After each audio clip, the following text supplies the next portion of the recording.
Welcome back to another episode of Rock Boys Football. 5 questions I have for this Florida State program as they kick off spring practice in the middle of March. And this is an offseason for Florida State that I think is extremely exciting. You look at this depth chart, this roster, there's going to be a lot of position battles that are taking place and a ton of young talent that has a ton of upside that we hope to hear break out during this spring practice session. Really excited to get into this one. We've talked at length about this roster, the offseason moves that they've made, and now it all culminates into going into spring practice and getting some answers of what this Florida State depth chart and roster is going to look like heading into the 2024 season. Really excited to get into it. Before we do, as always, just want to say thank you to you guys and a massive shout out to the Florida State fans, whether we're covering this team in the transfer portal, doing position deep dives, talking about the recruiting trail. You guys continue to show a ton of love, a ton of support to the boys, all the Go Noles in the comment section. That stuff means the world. Can't thank you guys enough. If y'all do enjoy the content, consider subscribing to the channel and a program that we're going to be talking a lot about as spring practice rolls around. And without further ado, let's get into this one. Now, when I look at this depth chart, we've talked at length at the positions that I think they've upgraded, the positions that I think Florida State is really strong in. There is that one position that I still have a lot of question marks heading into spring practice, and that is that linebacker room. Now, one of the biggest moves Florida State made this offseason was getting DJ Lundy to come back to Tallahassee. You go back and turn on the 2023 film, DJ Lundy against the run was absolutely dominant. And having a guy that has played as much as DJ Lundy is, as familiar of the scheme that DJ Lundy is, that's absolutely massive for this Florida State program. Now you get into what does the linebacker room look like around DJ Lundy. That's where you have some question marks. And let's start with the Alabama transfer, Sean Murphy, who from a physical trait standpoint checks every single box that you want in a modern day linebacker, phenomenal athlete, can go sideline to sideline. Was a massive fan of Sean Murphy coming out of high school in that 2022 class. The red flag, you might say, is hasn't played much football, right? Only 34 snaps for Alabama during 2 years. And you look behind him and it's a lot of inexperience, right? Blake Nicholson, Justin Cryer. Now, Sean Murphy's kind of the wild card of this bunch. I think going into year 3, he could really break onto the scene. The other guy I want to mention is Blake Nicholson. Spent some time going back and watching Blake Nicholson at the high school level. And the thing that stood out to me was he didn't play that much off-ball linebacker at the high school level, was primarily used as that outside linebacker, edge rusher kind of guy. And so you look at Blake Nicholson, you saw some growing pains against Georgia in that bowl game. But what excites me most about Blake Nicholson and why I want to highlight him is this is a guy that is now going into year 2 of his college football career, and more importantly, going into year 2 of playing that off-ball linebacker spot. In a very similar conversation we had with Sean Murphy in terms of he fits a lot of the traits that you want in your linebacker. Can he take that step between the ears and kind of emerge as a linebacker that you can rely on for this Florida State defense heading into 2024? And I think the answer to this is, all right, we're going to evaluate Sean Murphy, Blake Nicholson, a guy like Justin Cryer. If one of those 3 guys or 2 of those 3 guys really emerge as reliable options at that linebacker spot, you're probably not going to the portal. But if you do kind of still have some question marks post-spring practice, that's that one position group that I could see Florida State going back into the transfer portal and adding another veteran linebacker that kind of just raises the floor of that room. But you take a look at this depth chart. I mean, there's not many questions. That linebacker one, probably the position that I have the most questions about. The next thing I'm most intrigued by heading into 2024, heading into the spring practice window, is that safety battle, right? And I think Shaheem Brown played some really good football for Florida State in 2023. I think he's locked in that one safety spot. Now, you take a look at what else you're going to see. You bring in Devontae Brown, which I think was a massive get in terms of you look at this roster, you have some young safeties that you're really excited about. Y'all know I love Conrad Hussey. KJ Kirkland's another exciting option as well. Devontae Brown comes in and said, all right, if Conrad Hussey, KJ Kirkland aren't quite ready, you have a really reliable player in Devontae Brown that has played a lot of boundary cornerback. Now he's going to move to safety. That kind of just elevates the floor, bringing in an experienced defensive back like Devontae Brown. But for a lot of Florida State fans, I think we're going to be plugged into Conrad Hussey. Because if Conrad Hussey wins this job, not only does he beat out a very experienced Devontae Brown, I think that tells you that Conrad Hussey is ready to break out in 2024. We ran a breakout players for Florida State a couple days ago. Conrad Hussey was the number one name on my list. Massive fan of Conrad Hussey. Was a massive fan of Conrad Hussey coming out of high school.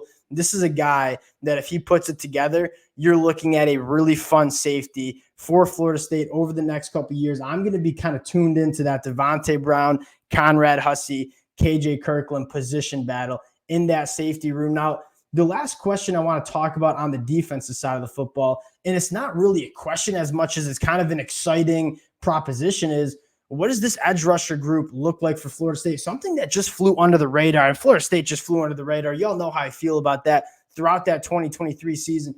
You look at that Florida State defense, partially what made them so special is how well they could get after the passer.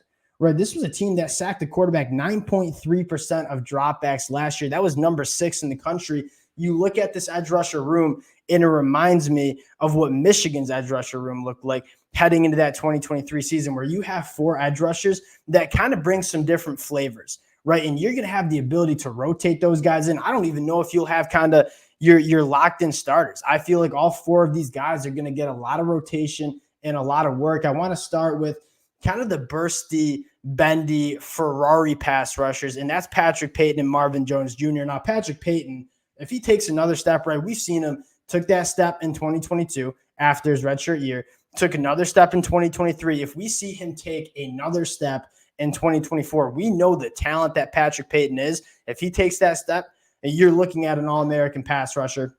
And then Marvin Jones Jr., what excites me the most about him is you go back to the Georgia film, you saw the flashes, you just didn't see him get that consistent opportunity to play. And I think that was not only on Saturdays, but in practice as well. I think he's going to have a lot more reps to work with in practice. You know what Florida State has done in terms of developing edge rushers, Patrick Payton, Jared Verse.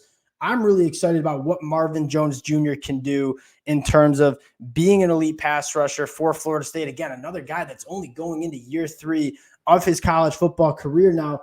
On the other side, you're talking about 2 edge rushers that are a little bit more your Mack truck edge rushers, right? Sione Lalea and Tamiwa Diraje. And I'm going to work on saying that name because I think we're going to be saying that name a lot during the fall. These guys are more of your, hey, we're not as bursty and bendy, but we got some powerful hands and we're going to collapse pockets, go speed to power, and go right through tackles. And that's a really nice combination where you got two edge rushers that are really going to challenge tackles with their speed and athleticism around the edge, running that arch. And then you have two edge rushers who we're going to challenge your anchor. We're going to go right through you. We're going to collapse pockets and be disruptive. A really exciting group of 4 edge rushers that's deep, that you're going to be able to rotate and keep fresh for 4 quarters of a football game. Now, I want to go to the offensive side of the football and talk about probably the 2 bigger storylines that I'm keeping an eye on the offensive side of the football. And the first thing I want to talk about is what this wide receiver room looks like. And what excites me most about this Florida State passing attack is the ceiling is just so high for what this group could be, right? You bring in DJU, who we know has phenomenal arm talent, phenomenal arm strength, can get the football anywhere you want it on the field. The upside for DJU is extremely high. You couple that with Mike Norvell's track record at developing quarterbacks, that's exciting in and of itself. And then you look at this wide receiver room where, yeah, it lacks returning production. It lacks guys that have already produced at the Power 5 level. But what it doesn't lack is upside and potential. And to me, it's just a numbers game, right? You have guys like Malik Benson, Hakeem Williams, Destin Hill, all guys that, I mean, Malik Benson coming from the JUCO ranks, you heard a lot of good things from him at Alabama, didn't get as much opportunity as we thought. And then you throw in guys like Kentron, Dorian Williamson, a lot of guys that, again, haven't really produced, but have a ton of upside. And the other thing I want to talk about is speed, right? You have Malik Benson, a guy that runs a 10.4 100-meter dash. Jaylen Brown, a guy that runs a 10.6. Then you have some big bodies, guys like Hakeem Williams. Now, the question is, out of those 6'7" wide receivers that we just talked about, and I know Destin Hill is a Florida State fan favorite. You guys have been letting me know about him in the comments section. My big question is, all right, out of those 6 wide receivers that have all ACC upside, which of those guys are going to step up? And if you see DJU take that step, if you see these wide receivers, a couple of them really break out and reach their potential, you're looking at a quarterback wide receiver room duo that could really be special for Florida State in 2024. That's what excites me the most about this wide receiver room. And again, will all 7 of those guys break out? No, probably not. That's how a college football roster works. But when you have 7 guys that have the upside that they do in this Florida State wide receiver room, it's a numbers game. 3-4 of them probably going to be breaking out. And if DJU takes that stride, you're looking at a really fun passing attack. Last position that I'm going to be tuned into is this offensive line rotation. And it's no secret I was really hard on this Florida State offensive line in 2023. Not that it was necessarily bad. I think Alex Atkins has done a phenomenal job with that group. It was more in comparison to the rest of that 2023 team. That was probably the weak link. And again, that was a team that went undefeated. And so you're talking about this offensive line rotation. I like how this offensive line is constructed. You have a ton of returning production. Guys like Darius Washington, who played phenomenal. A guy like Jeremiah Byers, who flashed some really good ability. You just want to see it a little bit more consistent from him at that right tackle spot. Maurice Smith on the inside. And then you bring in some guys in the transfer portal. Richie Leonard IV, TJ Ferguson. A guy like TJ Ferguson, I think, brings a ton of upside. And then you have some young guys, too, that I want to shout out as well. Guys like Julian Armella, who could be starting to kind of come into their own and start pushing these veterans. The 2 things that stand out to me about this offensive line are the 2 things that you want to see checked off when you're evaluating offensive lines in the preseason. That is depth.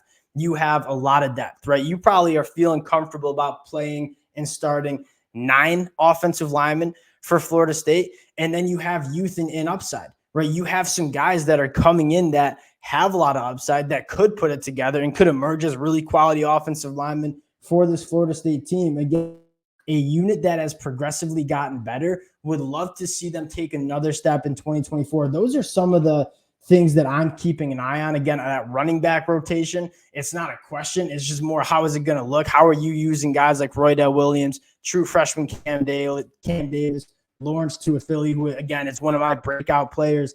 Those are the questions that you're looking for. This is going to be an exciting spring practice to cover. A lot of position battles, a lot of young talent that's going to be pushing for starting opportunities. We'll cover it as it plays out. Appreciate you guys rocking with the fellas. Again, if y'all do enjoy the content, consider subscribing to the channel, and we'll talk to y'all later.